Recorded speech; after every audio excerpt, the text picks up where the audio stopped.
Have you ever imagined the heartbreak of watching your disabled child sitting alone in the pouring rain, waiting helplessly for her school bus while a power-hungry HOA president blocks its entry over a petty rule? Picture the frustration and helplessness, knowing your child is crying on the phone, drenched and humiliated, simply because someone with a clipboard decided that your daughter's education wasn't as important as enforcing a community bylaw. This isn't just a story, it was my life. My name is Dr.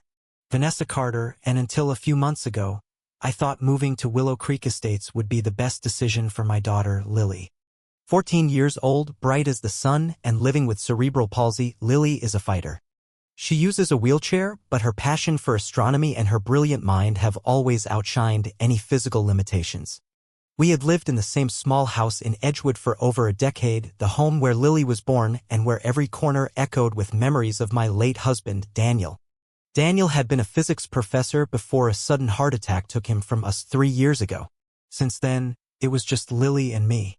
When I was appointed director of the Monroe County School Board, a significant step up from my previous role as principal of Edgewood Elementary, I wanted Lily to attend the best school possible for her needs. Willow Creek Estates seemed perfect, wide-open floor plans for easy wheelchair navigation, manicured streets, top-rated schools, and promises of accessibility. The HOA fees were steep, $4.75 a month, but the promise of a well-managed community made it seem worthwhile.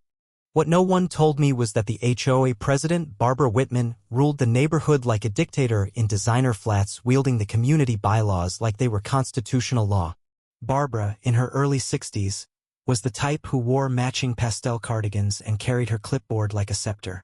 Her silver bob was always perfectly styled, her lips thin and perpetually pursed in disapproval. Her husband, a retired banker, spent most of his days at the country club, leaving Barbara free to prowl the neighborhood, looking for violations. Neighbors gave me quiet warnings in our first week, citations for garden flowers of the wrong color, garbage cans left out 10 minutes too long, kids' bikes left visible on porches.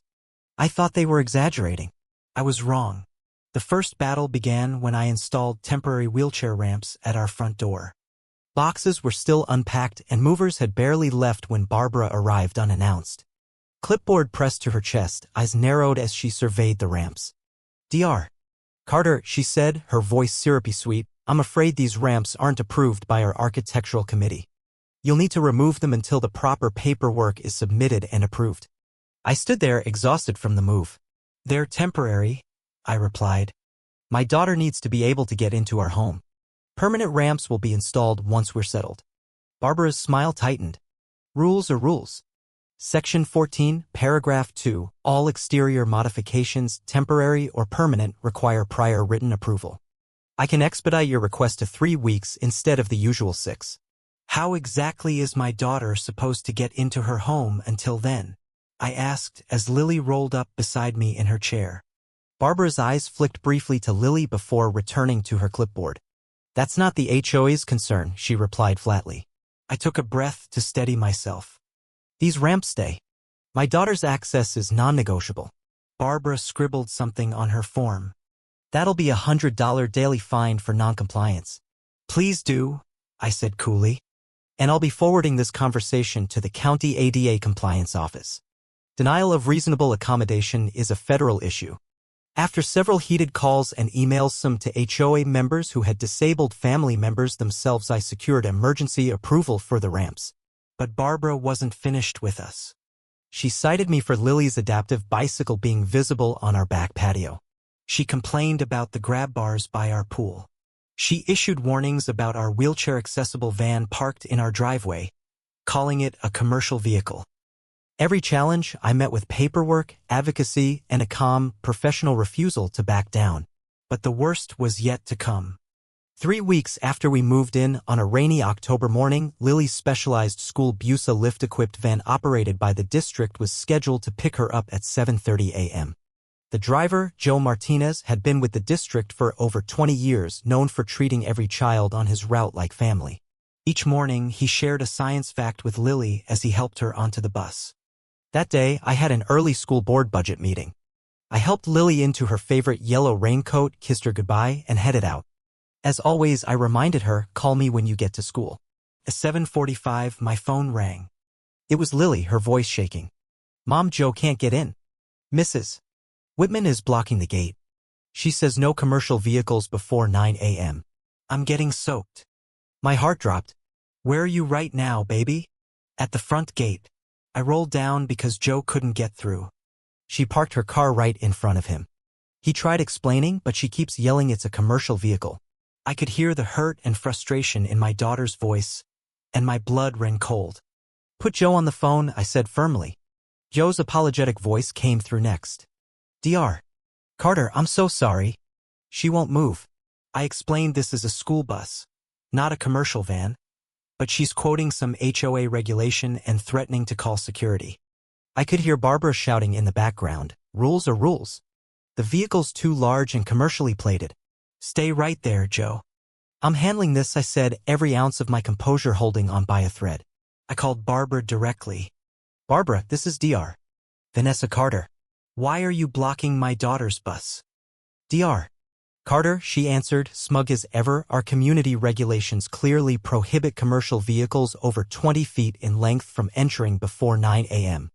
Noise pollution and traffic disruption, you understand. My daughter is sitting in the rain because of this. This is a school bus for a disabled child. Special circumstances don't override the bylaws, she replied icily. I took a breath. Who can override this?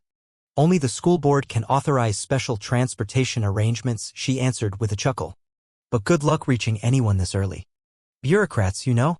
Actually, Barbara, I said calmly, you're speaking to the director of the Monroe County School Board.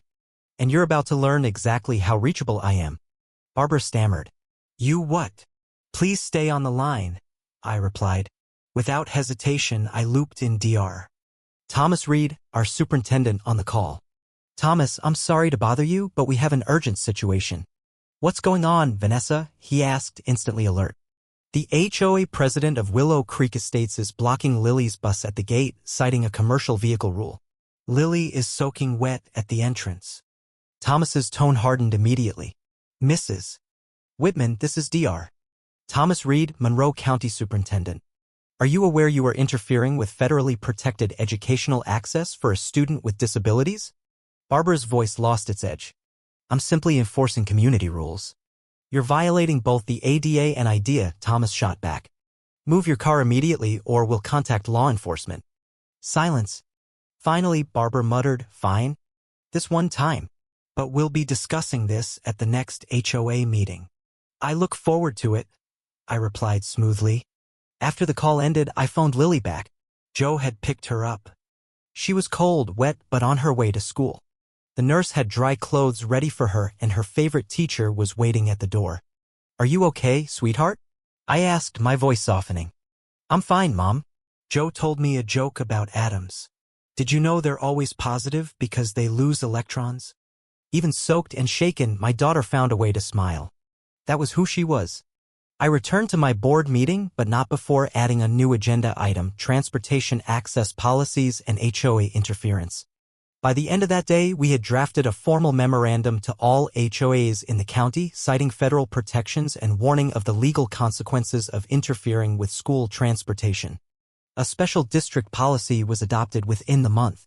But the fight wasn't over. At the next HOA meeting, the clubhouse was packed. Residents had heard the story. Many had their own grievances against Barbara's leadership. I stood, Lily at my side, and addressed the crowd. I shared what happened. I presented the new policy, and I proposed an amendment to exempt school buses and medical transport from the vehicle restrictions. One by one, neighbors stood to support the amendment. Parents of children with autism. Seniors relying on dialysis transport. The amendment passed overwhelmingly. Barbara's grip on the HOA crumbled. She resigned weeks later, before a scheduled vote to remove her.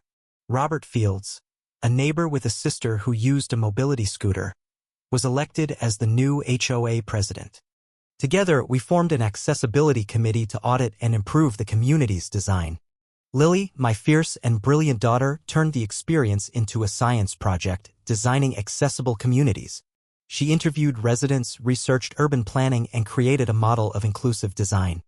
Her project won first place at the district fair. Barbara surprisingly asked to volunteer for the new committee. She listened. She learned. She changed. Slowly, she transformed from enforcer to advocate, helping us apply for grants and improve accessibility across Willow Creek estates. 6 months later, our neighborhood earned recognition as the county's first model accessible community. The bus arrives each morning without issue. Lily thrives, and our story stands as a reminder that sometimes the fight for justice begins at your own front door, and that even those who oppose you might one day stand beside you, ready to do better.